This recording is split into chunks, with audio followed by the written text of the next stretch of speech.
सुर्खियों के बाद महासमुंद की बड़ी खबर जिस पर लगातार नजर बनी हुई है उसकी बात करेंगे। दम घुटने से 5 मजदूरों की मौत हो गई महासमुंद में। ईंट भट्टे के करीब ये सभी सो रहे थे और उसी दौरान ये माना जा रहा है कि दम घुटने से संभवतः इन सभी की जान चली गई। शवों को हालांकि पोस्टमार्टम के लिए भेजा गया है। पोस्टमार्टम रिपोर्ट के बाद ही स्थिति साफ हो पाएगी। महासमुंद से बड़ी खबर आपको बता दें, ईंट भट्टे में दम घुटने से 5 मजदूरों की मौत का मामला सामने आया है। शुरुआती तौर पर ऐसा लगता है कि दम घुटने से इन सभी की जान गई होगी। सहयोगी युगल हमारे साथ बने हुए हैं। युगल, पूरा घटनाक्रम और इस बात की भी अगर कोई जानकारी लग पाई हो, कहां के ये मजदूर हैं, किस इलाके के हैं, जो भी जानकारी मजदूरों के बारे में हो। युगल, देखिए ललित, बेहद ही दुखद और दर्दनाक ये हादसा है और इस हादसे की वजह से 5 लोगों की मौत गई। और दरअसल ये दुर्घटना के पीछे सबसे बड़ी वजह है लापरवाही। ईंट भट्टा संचालक है, मजदूरों की लापरवाही, दोनों की लापरवाही, और इससे भी कहीं अधिक है कि विभाग है, पर्यावरण विभाग की लापरवाही है। और तमाम ये कहा जा सकता है कि इस तरह की लापरवाही की वजह से 5 कामगारों की जान है वो चली गई है। तो ये कहा जा सकता है कि एक लापरवाही ने 5 लोगों की जान ले ली है। दरअसल ये सभी जो मजदूर है ईंट भट्टा में काम करने के बाद रात को ईंट भट्टा में आग लगाए और जिस तरह से भट्टे में आग लगाने के बाद उसी के ऊपर जाकर के सो गए और जिसकी वजह से 5 लोगों की मौत है दम घुटने से। अभी जो पुलिस की प्रथम दृष्टया जांच में सामने आई है कि दम घुटने से मौत हुई है, लेकिन उसमें एक बच्चा भी सोया हुआ था, वो गंभीर रूप से घायल है, उसे उपचार के लिए भेजा गया है। और सभी मजदूरों के शव है उसे पंचनामा करने के बाद महासमुंद पुलिस ने सभी के शव को पीएम के लिए भेजा है। और इस तरह की लापरवाही है लगातार देखने को ये मिलता है कि ग्रामीण अंचलों में ललित की ईंट भट्टा बनाने का काम दरअसल गर्मी के दिनों में किया जाता है। जैसे ही धान फसल की कटाई होती है, बड़े पैमाने पर अवैध रूप से ईंट भट्टों का संचालन होता है। इससे प्रकृति का दोहन भी होता है, साथ ही साथ पर्यावरण प्रदूषण होता है। अगर समय रहते खनिज विभाग या अन्य श्रम विभाग है इस तरह से मॉनिटरिंग करते, जो निरीक्षण करते, तो ये इस हादसे को रोका जा सकता था। लेकिन एक गंभीर लापरवाही है विभाग की, प्रशासन की, तो ये कह सकते हैं कि इसकी वजह से ये जो पूरा हादसा है वो सामने आया है। फिलहाल पुलिस तमाम जो कार्रवाई वो कर रही है। अभी जानकारियां जुटाई जा रही है कि कहाँ के मजदूर थे, कब आए थे, और पुलिस तमाम जो बिंदु है अलग अलग बिंदुओं पर जांच कर रही है। जी। और युगल, ईंट भट्टा संचालक को लेकर अगर कोई जानकारी हो तो इसके अलावा ये भी तय है युगल कि जब तक पोस्टमार्टम रिपोर्ट नहीं आती तब तक साफ साफ कुछ भी नहीं कहा जा सकता। एक और बात ये भी युगल, एक पहलू ये भी कि मौसम इस तरह का नहीं है कि जब आपको बहुत ज्यादा गर्मी की जरूरत हो या कड़कड़ाती ठंड हो कि आप भट्टे के इर्द गिर्द आग लगा के सो जाएं या उसके ऊपर ही सो जाएं। युगल, तो ये बड़े पेच हैं। जी बिल्कुल ललित, आप सही कह रहे हैं। दरअसल जब ईंट भट्टा होता है उसका व्यास परिधि भी काफी लाखों ईंट एक साथ बनाते हैं और कम से कम 1 लाख का पूरा ये ईंट का भट्टा होता है, 50,000, 1 लाख का।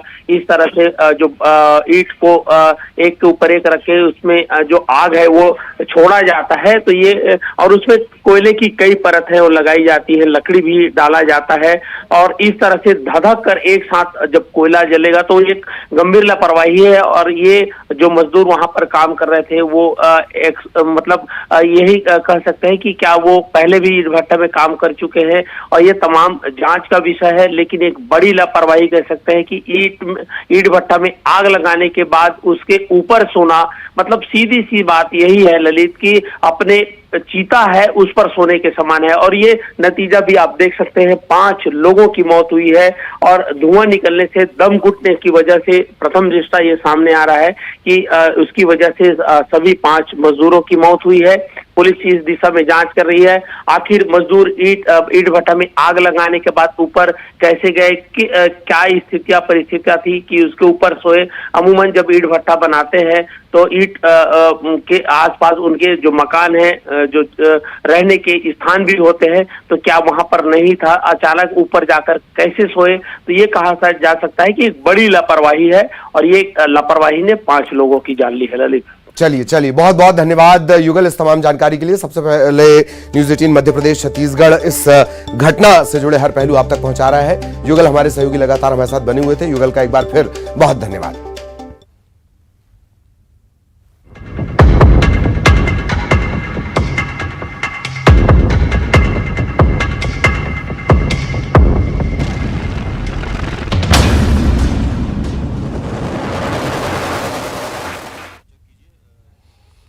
तो लगातार ये मिशन, ये मुहिम सभी का जारी है। लोकेश को बचाना है। विदिशा के लटेरी में लोकेश को बचाने की ये मुहिम लगातार चल रही है। ऑपरेशन लोकेश लगातार चल रहा है। तकरीबन 20 घंटे हो गए हैं। लोकेश के लिए यह संघर्ष जारी है। लोकेश अपनी जिंदगी के लिए संघर्ष कर रहा है। बाकी तमाम जो मशीनरी है वो लोकेश तक पहुंचने के लिए संघर्ष कर रही है। तकरीबन आधा दर्जन जेसीबी है, पोकलेन लगी हुई है और खुदाई चल रही है। 50 फीट की खुदाई हो चुकी है। 2 फीट और खोदा जाएगा, मतलब 52 फीट और खोदा जाएगा। लोकेश के पास पहुंचने के लिए फिर एक सुरंग बनाई जाएगी। यह सुरंग मैनुअल बनाई जाएगी, मशीन का इस्तेमाल इसमें नहीं किया जा सकता। रात भर से यह रेस्क्यू ऑपरेशन जारी है। 50 फीट तक गड्ढा हो चुका है, 2 फीट का और गड्ढा खोदा जाएगा। कैसे यह पूरा मिशन, यह ऑपरेशन चल रहा है, इन तस्वीरों के जरिए हम आपको दिखा रहे हैं।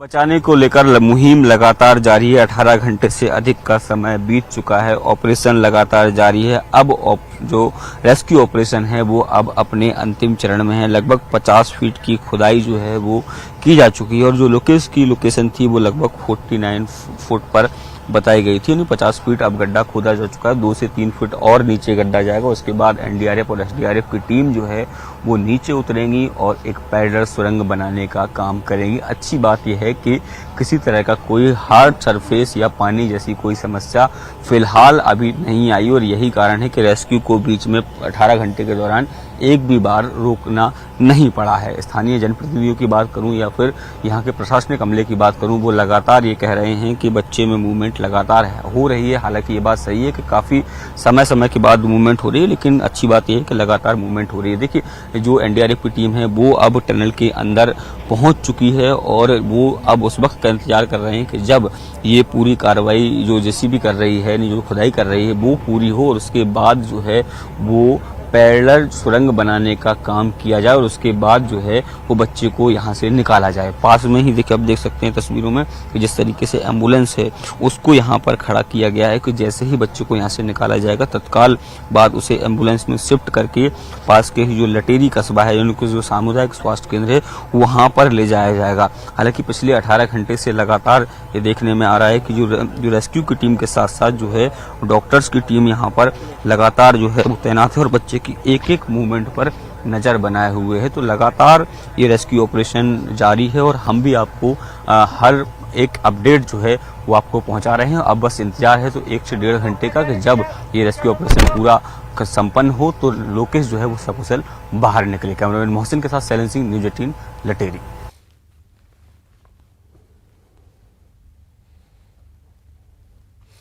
रेस्क्यू ऑपरेशन लगातार जारी है। कैमरे के जरिए नजर रखी जा रही है। मूवमेंट मिली है, अब तक जो जानकारी उसके मुताबिक मूवमेंट मिली है। 50 फीट का गड्ढा खोदा जा चुका है और इसे 2 फीट और खोदा जाएगा।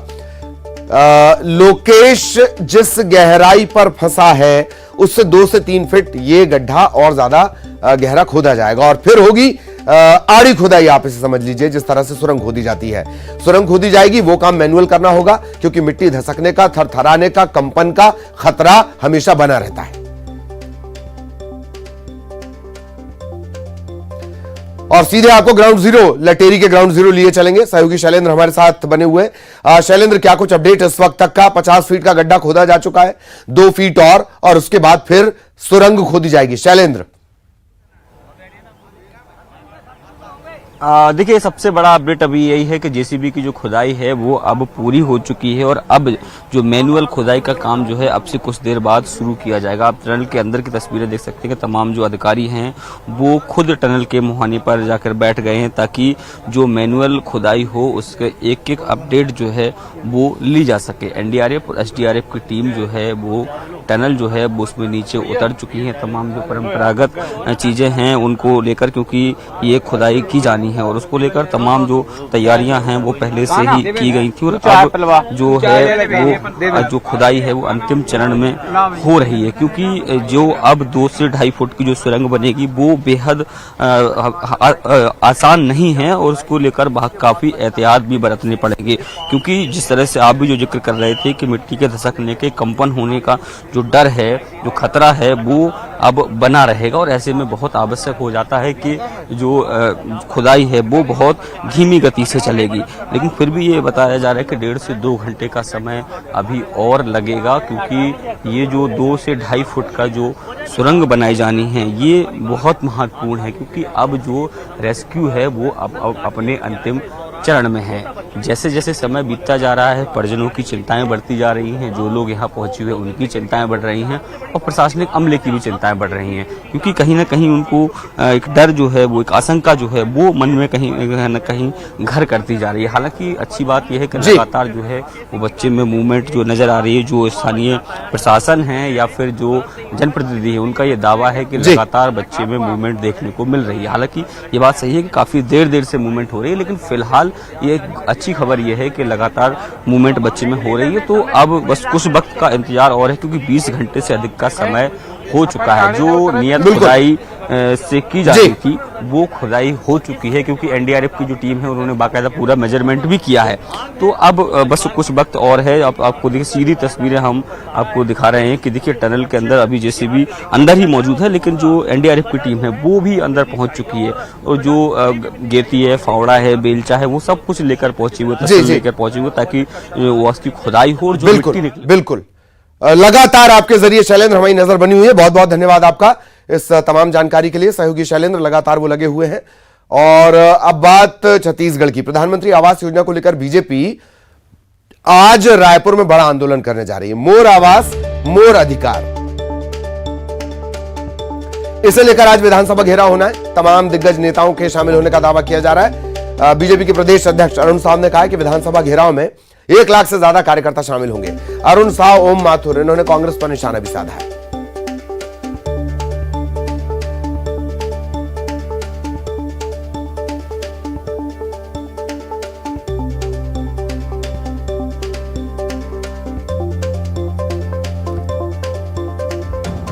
तो कोशिश यह है कि वंचित परिवारों को भी इस प्रदर्शन में लाया जाए। प्रधानमंत्री आवास योजना को लेकर ये पूरा प्रदर्शन किया जाना है, मोर आवास मोर अधिकार।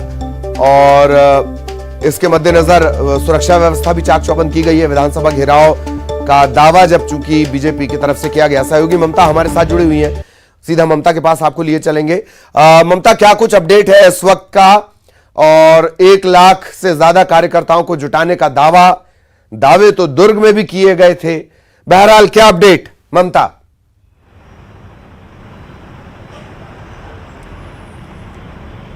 दरअसल आजकल अगर आप देखेंगे तो पॉलिटिक्स में एक ट्रेंड हो गया है कि करीबन 1 लाख का दावा तो ज़रूर किया जाता है कि 1 लाख कार्यकर्ता जो है, ये लाइन जो है वो आजकल जो है किसी भी पार्टी के लिए हो, मुझे ऐसा लगता है कि बड़ी प्रिय सी लाइन हो गई।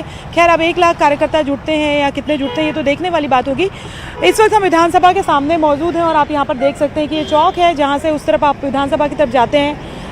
यहाँ पर बैरिकेडिंग की गई है और पुलिस कर्मी जो हैं वो बड़ी संख्या में तैनात किए गए हैं। जो रूट है वो डाइवर्ट किया जा रहा है। पीछे आप देखेंगे, पीछे हम दिखाने की कोशिश करेंगे कि लोहे की जो चादर है वो किस तरीके से यहाँ पर लगाई गई है और यहाँ से उस तरफ से जो है वो बीजेपी के जो कार्यकर्ता हैं वो आएंगे और उनको रोकने के लिए आप ये देखेंगे कि ये पूरी चादर जो है वो लगाई गई है और टीने की जो चादर है वो लगाई गई है, इसे बंद कर दिया जाएगा। चलिए बहुत बहुत शुक्रिया ममता आपका इस तमाम जानकारी के लिए। और अब कवर्धा का रुख कर रहे हैं। सरकारी आवासीय स्कूल में रैगिंग का मामला सामने आया है। छोटे बच्चों के साथ मारपीट की जा रही थी, लात घूंसे से पीटा जा रहा है, बाल काटने की भी कोशिश हो रही है। इस तरह का एक वीडियो वायरल हुआ है और इसके बाद हॉस्टल अधीक्षक को हटा दिया गया है। प्रिंसिपल को नोटिस जारी कर जवाब मांगा गया है। मनीष हमारे सहयोगी हमारे साथ जुड़े। मनीष, क्या अपडेट? बिल्कुल ललित, जिस तरह से ये पूरा घटनाक्रम सामने आया था उसे जिला प्रशासन ने तत्काल संज्ञान में लेते हुए देर रात ही इस जांच टीम बनाकर जो संबंधित हॉस्टल है वहां भेजा गया था। और उस जो टीम है एसडीएम, संयुक्त कलेक्टर, सहायक आयुक्त आदिवासी विकास विभाग और इनकी एक टीम जो है मौके पर जाकर तत्काल इस पूरे मामले की जांच पड़ताल की, जिसमें जो आश्रम अधीक्षक है उसकी लापरवाही सामने आई है कि अधीक्षक के रहते हुए कि बच्चे कैसे जो मासूम बच्चे हैं उनका रैगिंग कर पाए। इस तरह की घटना जो कैसे सामने आई, तो तत्काल रूप से अभी उनको वहां से हटा दिया गया है। इस पूरे मामले की जांच की जा रही है। जो प्राचार्य हैं वो उनको शोकाज नोटिस जारी किया गया है और इस पूरे मामले की भी जांच पड़ताल जो है वो टीम कर रही है। इसमें और भी जो भी जिम्मेदार होंगे जिनकी लापरवाही सामने आएगी उनके खिलाफ कार्रवाई की बात प्रशासन द्वारा कही जा रही है। फिलहाल जो अधीक्षक को वहां से हटा दिया गया है। ललित, चलिए, धन्यवाद आपका मनीष इस तमाम जानकारी के लिए। और अब सिटी टॉप 20।